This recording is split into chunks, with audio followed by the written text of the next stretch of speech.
They are the deadliest special forces in the medieval world. Their symbol is the dagger. Experts in disguise, masters of stealth. They strike out of nowhere. They made themselves appear like ghosts.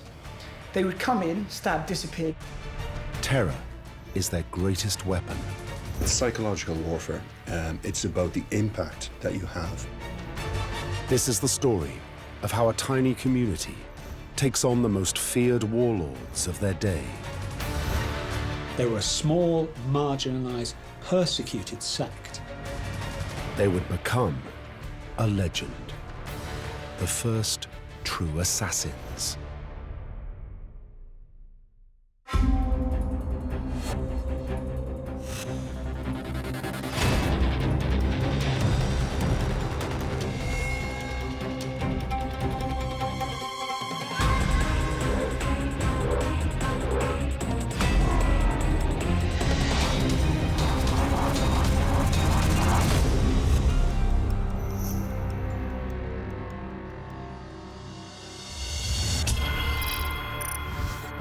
A 100 miles north of Jerusalem lies the port of Tyre. In the 12th century, it is a Crusader stronghold.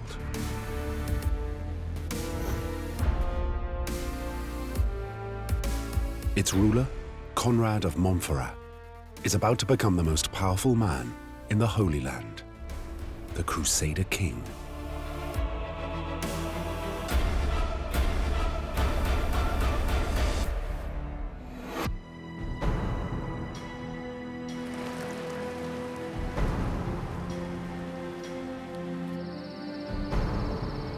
That night, Conrad is returning home from dinner. He's going along a particularly narrow street. There's two men sat one on either side. He believes they are monks, trusted members of his household. But Conrad is about to fall victim to the most feared Black Ops force of his time, the legendary assassins.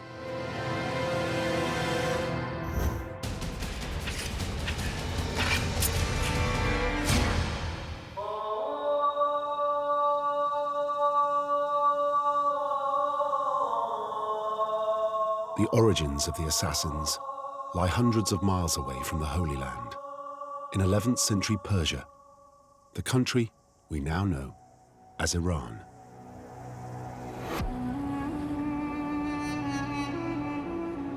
The Islamic world is torn apart by the age-old struggle between Sunni and Shi'ite Muslims. It's a division about who follows the truest Islamic tradition. The Sunni believe that they are the rightful preservers of that tradition. They're the party of the community. Their rivals, the Shiites, support a different tradition that takes its authority from the Prophet Muhammad's descendants. The followers of Ali, the son-in-law and the cousin of the Prophet, say that the imams, the political religious leaders of their faith, should descend from him. Even today, this rivalry within Islam fuels bitter religious conflict.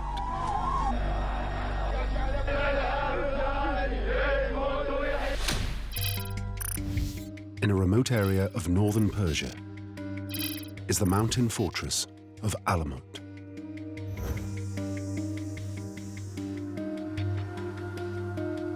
It is here that a particular Shiite community, the Ismailis, takes refuge. They were a small, marginalised, persecuted sect of Islam at a time when it was extremely unhealthy to be any of those things. Their base is known as the Eagle's Nest. Alamut itself is a natural fortress. It's not like a Crusader castle that's built with a tremendous amount of science, but it sits atop a natural redoubt that's 300 feet, almost like a sheer cliff. and at the bottom you've got very deep gorges. It's very, very difficult to approach.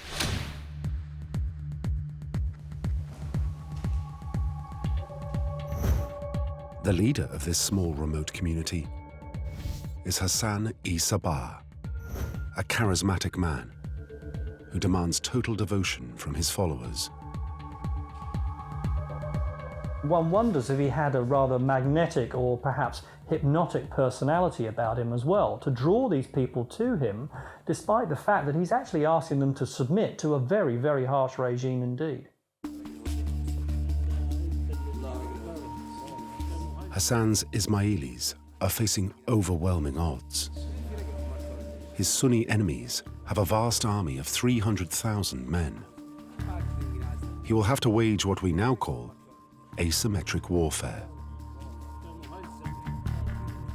He's not in a position to fight back. He's not got large armies at his disposal.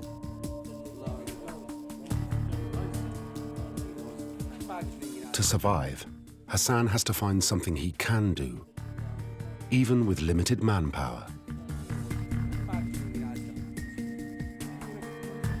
Finally, he hits on a radical solution. He will decapitate his Sunni enemies by murdering their leader. They're not going to be able to defeat him in battle, so they go in on a much narrower front. They're going to take out the man himself.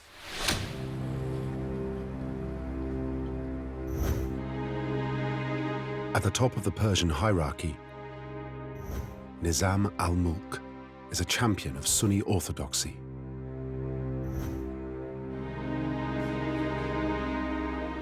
He's basically a one-man government, and he has made it his work to root out heresy right at the center of the Persian state. Hassan's Ismailis are one of his prime targets. He's described them as the pus of sedition. He really thinks they should be expelled. So if Hassan picks him out and if he removes him, he really will be striking a blow against the man who is the real cheerleader against his group.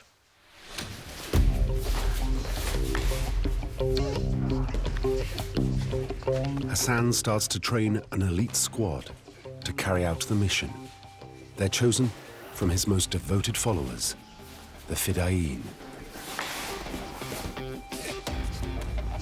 The early Fida'in were almost certainly from that particular area of Iran. So these are tough mountain men. Hassan begins by teaching them how to fight at close quarters. Their actual personal skills are in many ways much higher than you find in armies today. So commandos won't be so well trained in individual hand-to-hand combat. Because they have technology, people today rely on technology. Then they had no technology, it was just them. They were the weapon. The key question is how to make the hit, to take out their target. They could have killed people using poison. But the victim could take an antidote and survive. They could have killed people using arrows or projectile weapons. But there's always the risk of missing the vital organs.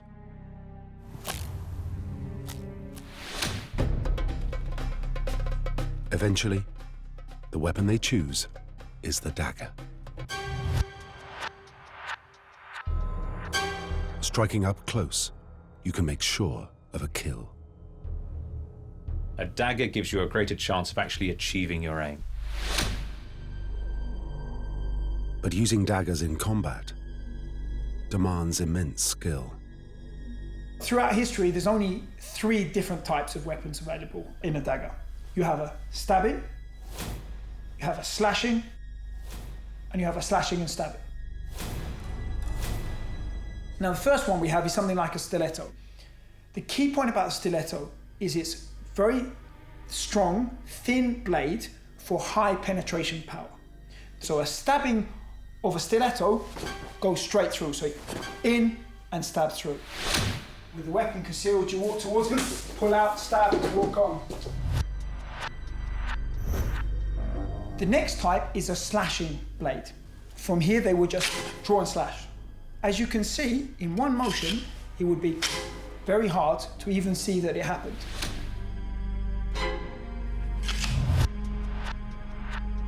The third major design would be a slashing and stabbing weapon. Now, this is a modern version. So from here, it's got a sharp blade that curves. It would also have a back blade, so you can cut back if you miss. Very strong guard here. This guard allows you to stab down very heavily. So you have different options as to how you move and how to combine it.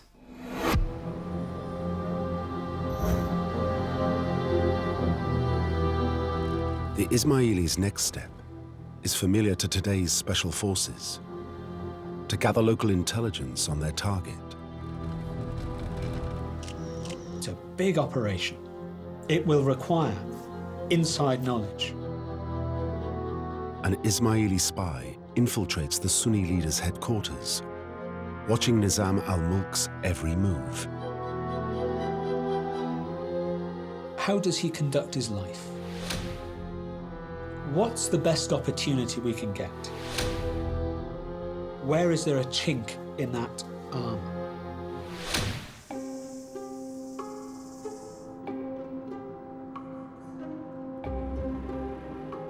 This information is fed back to base.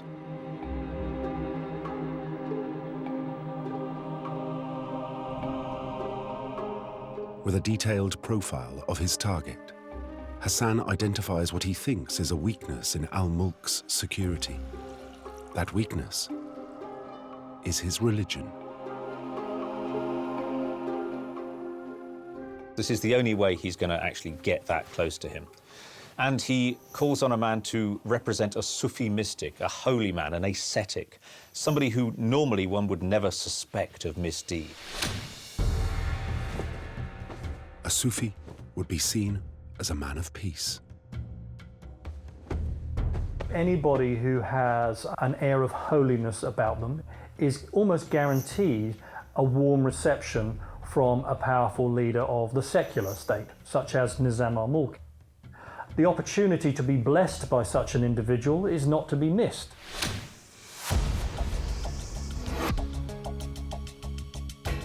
Having worked out how to get close to him, Hassan's next problem is how to kill him.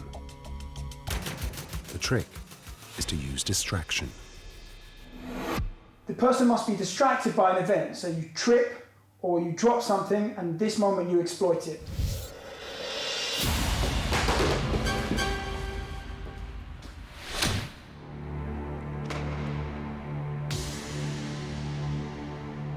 The chosen killer rehearses the technique.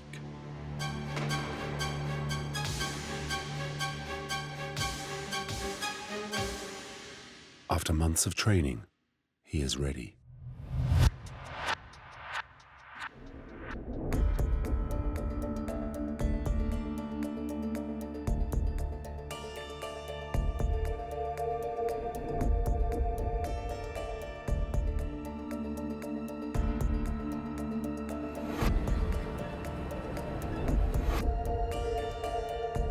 Hassan's trained killer infiltrates the Sunni base. No one suspects a holy man.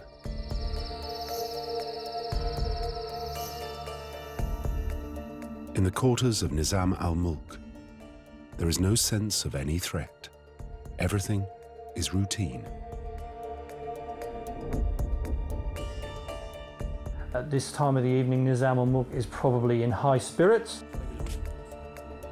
He has finished his work for the day. This is perfect timing for the Ismailis. He's much more difficult to actually get anywhere near during the normal working business day. So no doubt in his own mind, he's thinking of the pleasures of the evening among his women.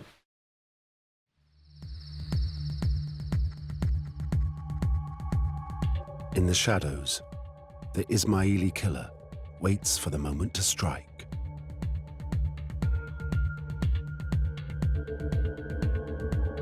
Al-Mulk is about to be carried off to his harem on his litter.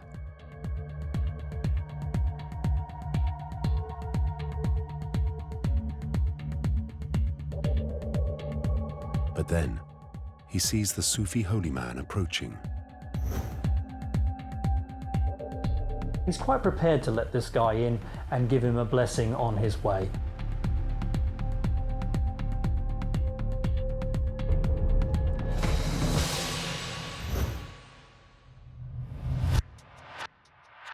He stabs the man, stabs Nizam al-Mulk and kills him. The distraction has worked.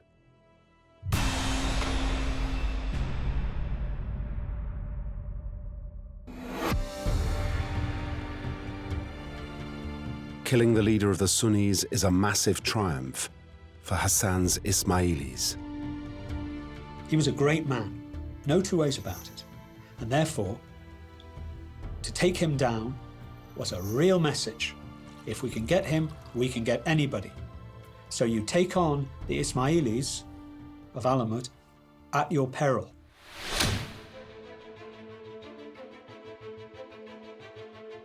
Over the coming years, Hassan presses home his advantage.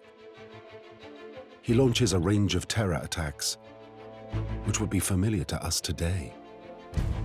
There's about 25 assassinations in this early period. They really do enter quite a little golden patch or a purple patch where they have a number of successes.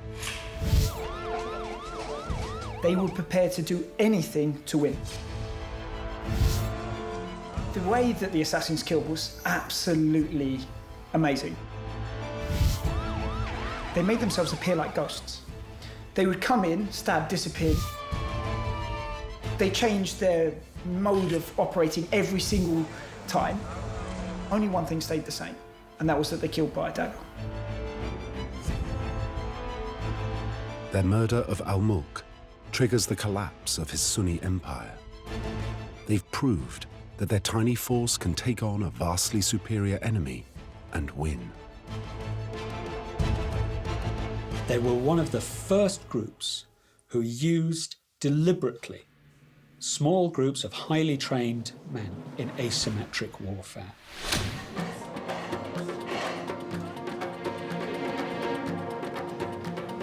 The success of Hassan's elite killers becomes a talking point on the streets.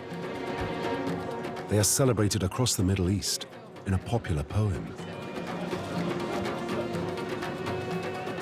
It says that with one lone warrior on foot, a king, though he may have 100,000 troopers, would be in fear. Soon, the Ismailis discover that, like today's suicide bombers, their strategy has a secondary effect. They create an atmosphere of dread.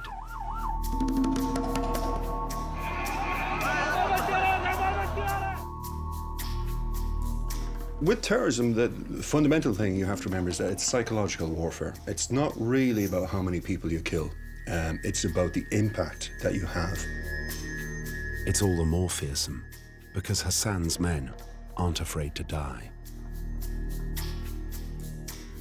The Sunnis face a huge problem with the Ismailis because the men that are sent on these missions happily embrace death. And that obviously makes them truly terrifying. The echoes today are very familiar. But there is one key difference. The Fidayeen's method is much more precise. It doesn't have collateral damage. It doesn't strike at innocents. It strikes specifically, cleanly, and discriminately at the target.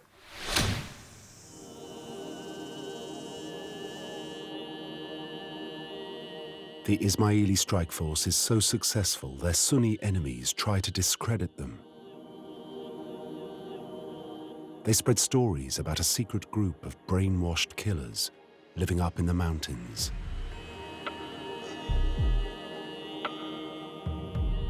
They were painted as deviants, as drug users, as crazy fanatics. And in much the same way that modern terrorist groups often get the same treatment, that they're fanatics, psychopaths. The myth becomes more and more exotic Both Muslims and Western Christians retell the story of young killers manipulated by an evil leader.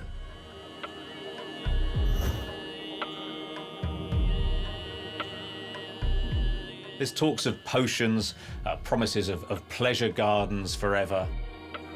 Some of the ideas begin to blur a little, that they must be perhaps drug-induced to have this level of devotion.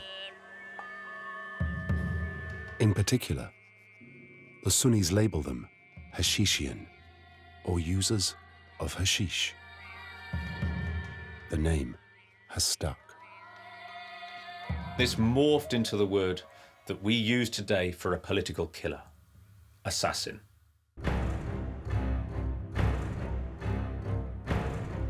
And so, a legend is born. Hassan's special forces become known as the drug-crazed assassins. I don't personally believe that they would have been on drugs. Imagine the focus you need. You need to confirm that target. The thing about drugs is it has an effect. It suppresses or depresses or enlightens. What it does is take away your focus. But defeating Nizam al-Mulk is only the beginning. In the future, they will need to use all their fighting skills to defend their community not only against their Muslim enemies, but a new threat from Christian Crusaders. Some 50 years later, in the mountains of northern Syria, the Ismaili assassins establish a new base at Masyaf. They take over a network of castles to protect their growing community, soon to be some 60,000 strong. But here in the Holy Land, they find themselves in the middle of an even more dangerous power struggle. A religious war is raging between Sunni Muslims and the Crusaders from the West. At stake is control of the city of Jerusalem and its sacred places of worship.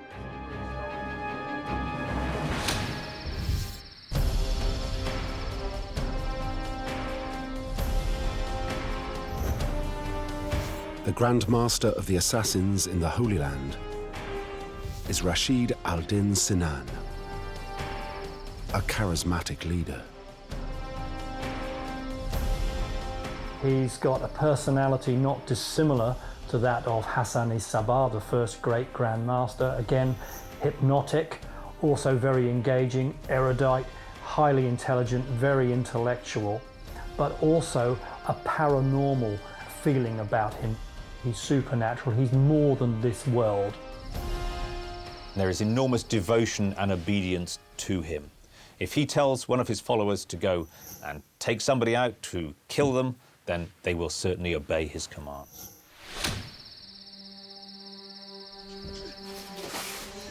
Caught between the Sunni Muslims and the Christian Crusaders, Sinan decides to target the man he sees as his biggest threat, the leader of the Sunnis.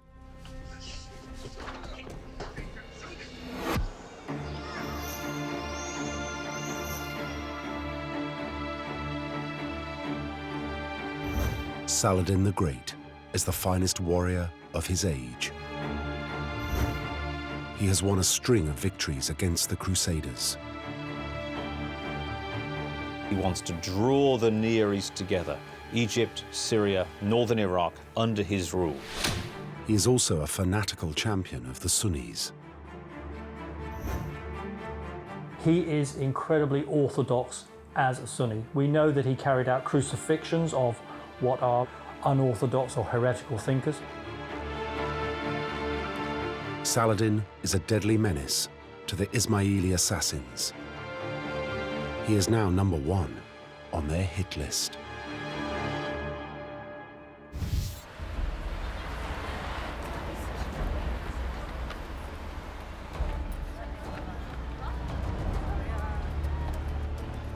In classic assassin fashion, they begin by gathering information for their mission.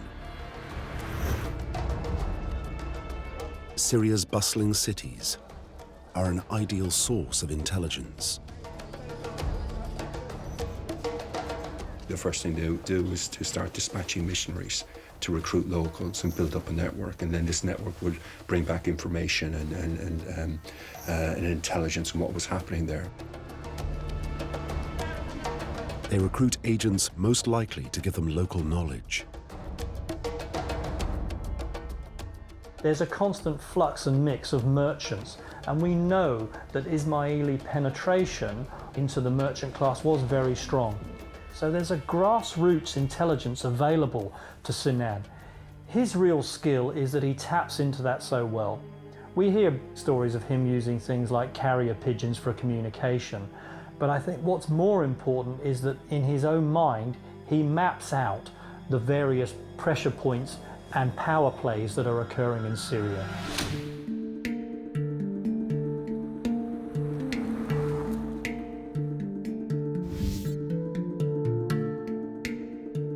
To target a warlord of Saladin's stature, Sinan has to find a way of dealing with his close protection team.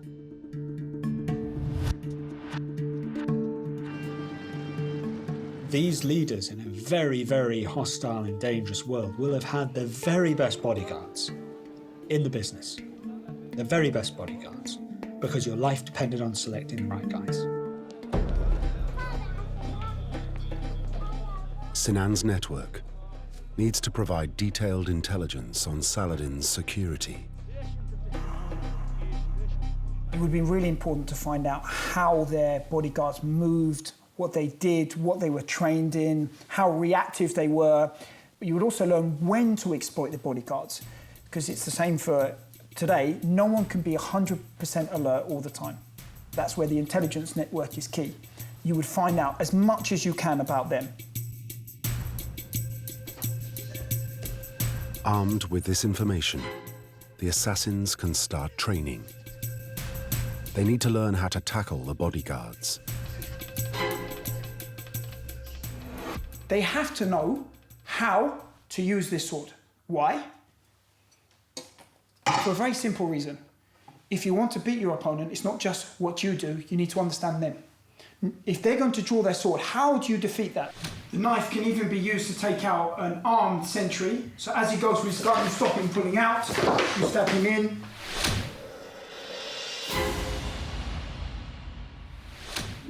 They practice how to take out a single sentry. First thing you must do is grab his head, pull him in, and then you finish with another stab.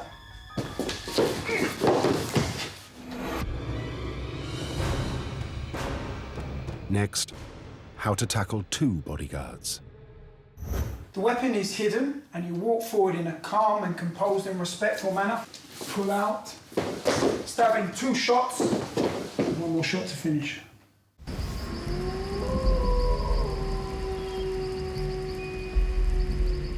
After weeks of training, the assassins have one final problem to solve: how to infiltrate Saladin's camp. It's likely they go in disguised as soldiers. They were very, very good at doing this. I mean, they were able to get people into the most trusted positions because they blended in. They did not seem like a threat. They did not seem like an outsider.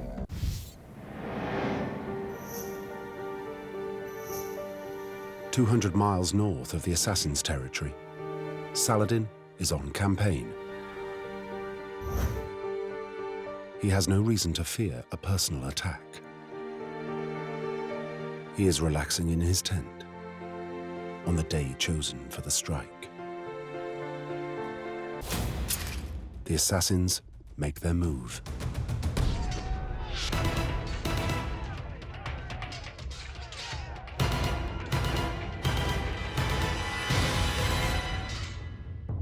But the bodyguards prove too strong.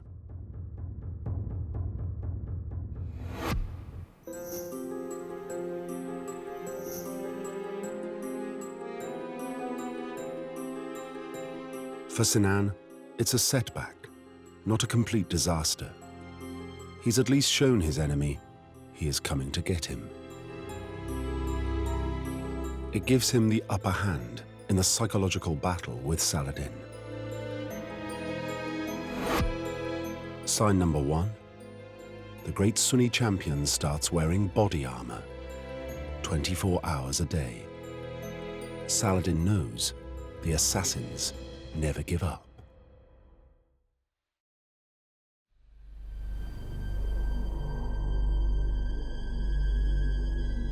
Up in the mountains, Sinan bides his time. His next move is to insert a sleeper cell. The Ismailis are quite prepared to wait. They're quite prepared to put in sleepers, as we might call them. They're quite prepared to wait a great deal of time until it's politically required.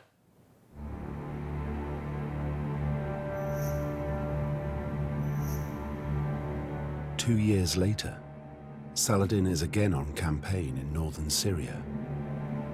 He's unaware the assassins have secretly inserted an agent within his own bodyguard.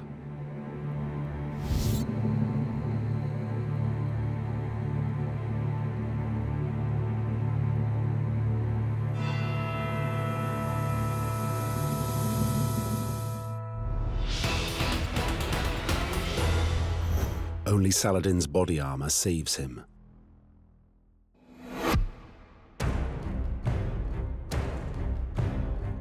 The great warlord can no longer tolerate this threat. He decides to take the attack to the assassins.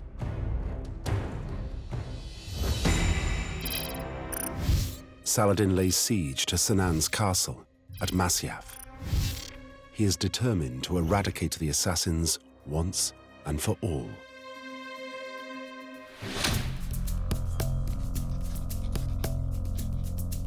Cut off and surrounded, Sinan is now in real trouble. Even killing Saladin might not save the Ismailis. He needs to make the Sunni leader take his army away. Sinan has to come up with a completely different plan. Sinan has realized something. At this stage, what he can see is it's going to be more effective for him to engage just a little bit with this sultan.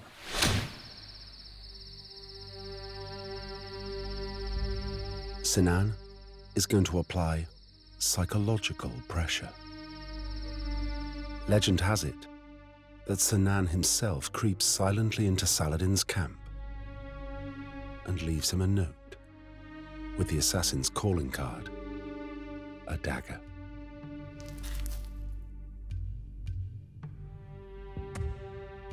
What you wanted to do, ideally, was intimidate them. The message is very clear, you know, we can get you. We can get you whenever we want. The note reads, "Death holds no fear for the Fidayeen. I will defeat you from within your own ranks." The note is truly chilling because he's telling Saladin, you may threaten us with death, you may threaten us with extermination. You're threatening us with the very thing that we actually embrace. You're threatening us with something that holds absolutely no fear for us whatsoever.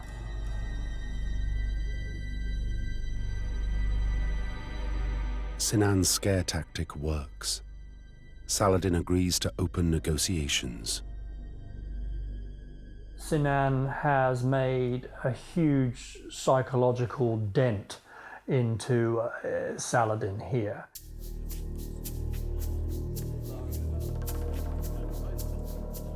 Now, he sets up his final trick. He briefs an emissary with a strong message for Saladin. We're not going away. We're indestructible. You'll have to deal with us.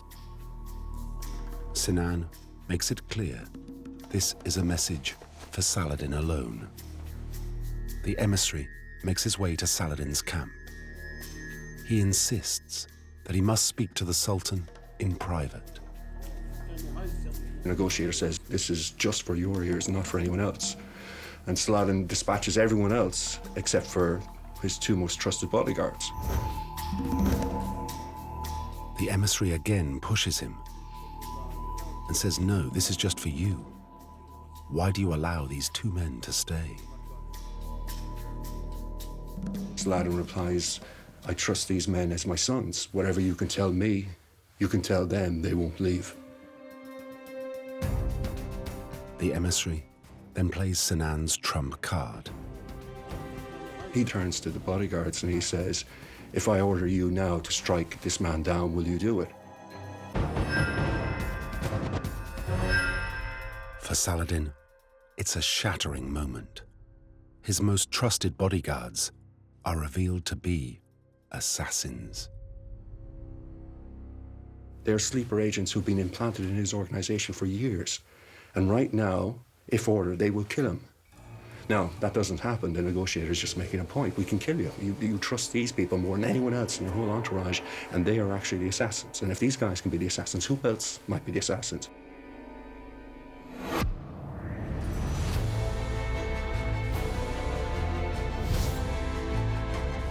The psychological warfare works. Saladin lifts the siege, and Sinan's assassins are safe again. But their triumph is short-lived. They still face another major force in the Middle East, the Christian Crusaders.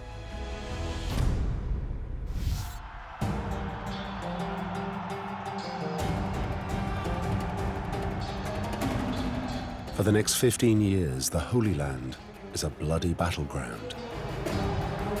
Muslim and Crusader warriors struggle for control of Palestine and the sacred city of Jerusalem.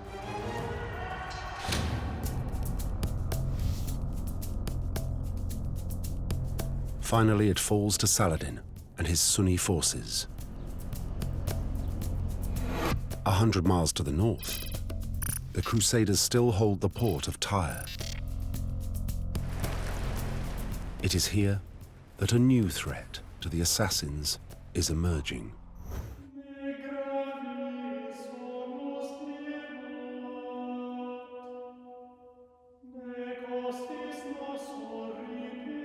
Tyre's ruler is an ambitious and ruthless Crusader baron, Conrad of Montferrat. He's part of a crusading dynasty. He's there for life, and he's there to expand his lands. He is a real problem. There's every potential for Conrad to become to the Christians what Saladin had become to the Muslims. He's clearly a powerful figure, a dynamic figure, somebody whom you would need to be aware of. And Conrad has already made enemies of the assassins. There's a story that an assassin ship arrives at the port of Tyre, and Conrad has the goods confiscated and the crew taken prisoner. And Sinan says, you should return these things to me and release the people. And twice Conrad says no. Saying no to Sinan is potentially quite dangerous. I think it means that your card is marked.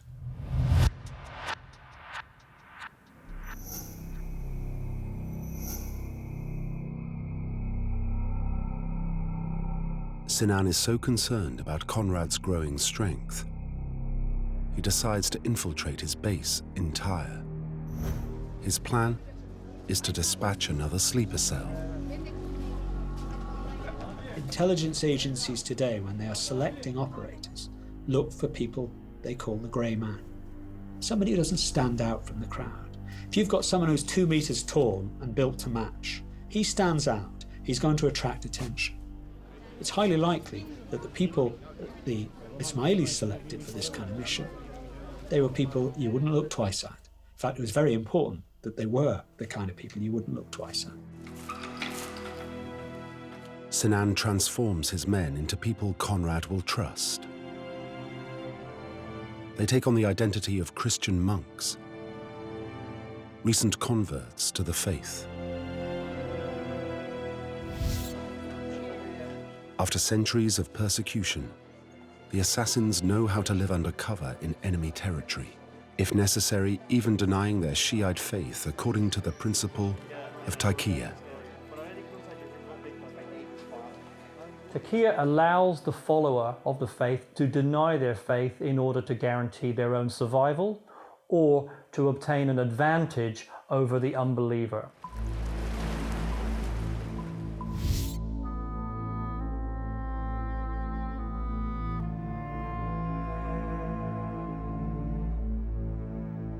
But the assassins have to play their role carefully to avoid raising suspicion.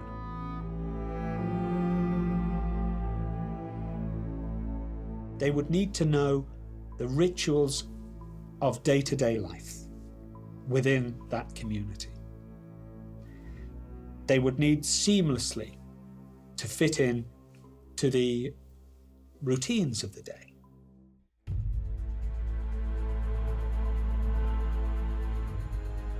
It's a high-risk operation. One slip, and Sinan's men could find themselves in a torture chamber. Eventually, they earn Conrad's trust. Relying on the usual assassin traits of being, charming and reliable and capable and all the rest of it, you can worm your way into positions of trust and security. And that's exactly what they achieved.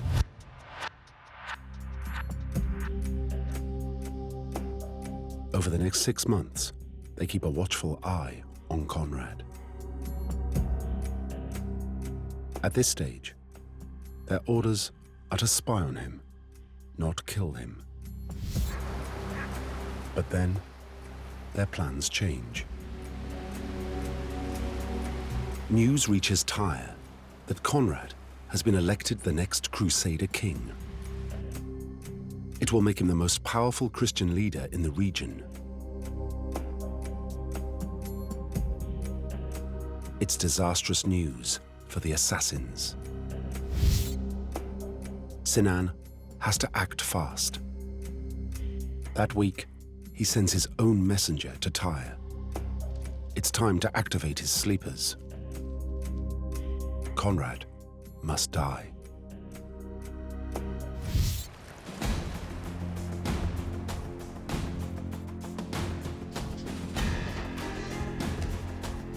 Secretly, the two assassins begin training for the mission.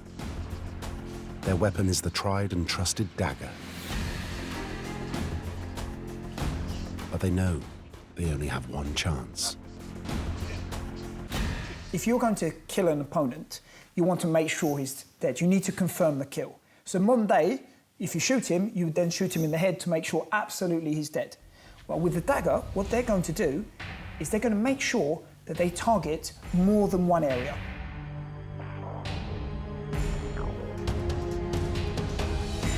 Only when they've perfected their moves do the assassins go for the kill.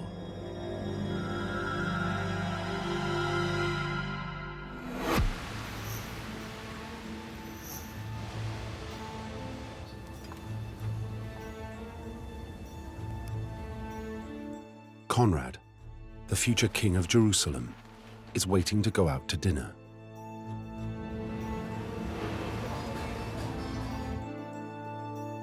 While it's pretty common for medieval chroniclers to always blame women, there has been a suggestion that his wife was taking too long in the bath, and so he left alone. Conrad walks out into the streets to dine with a friend. Things are coming to a head. We know that Sinan has to get a result, that Conrad must die, because the coronation is coming up soon. So the sleeper cell decides to take its chance at this point.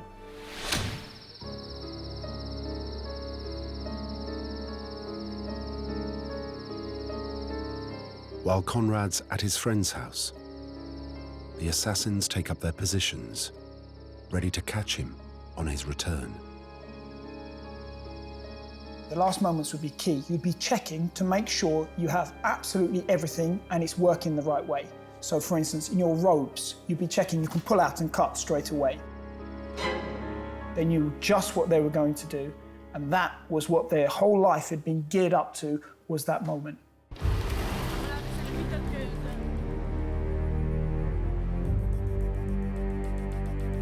Later that evening, Conrad begins to make his way back from dinner. I think we can imagine a man who's not really looking for immediate threats that are posed to him. He's going along a particularly narrow street. There's two men sat one on either side. And when he sees these two figures by the side of the road, figures whom we hear that he's apparently reasonably familiar with, I think his guard would certainly have been down. And then they strike.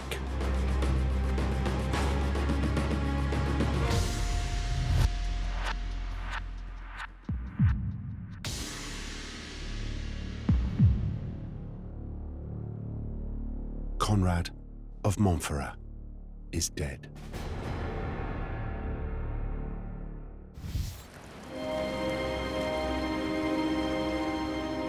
The murder of Conrad of Montferrat represents the most high-profile assassination carried out by the group at the Crusader age. So it really had a powerful impact. It's a story that would have got across Europe and across the Near East as well. It's not long before rumors begin to spread. It's said that one of the assassins was captured and claimed they were working for Conrad's rivals. Some point the finger at the Crusader warlord, Richard the Lionheart. Others say it was Saladin. This was a very convenient guy to kill, and there were a lot of people who benefited from it. But exactly who instigated it, who wanted it, who endorsed it, we don't know. What we do know is that the assassins would not have killed him if they felt it went against their interests. Sinan tells no one the true story. It only enhances the myth of the assassins. The assassination of Conrad of Montferrat will be his greatest triumph. Within a year, Sinan is dead.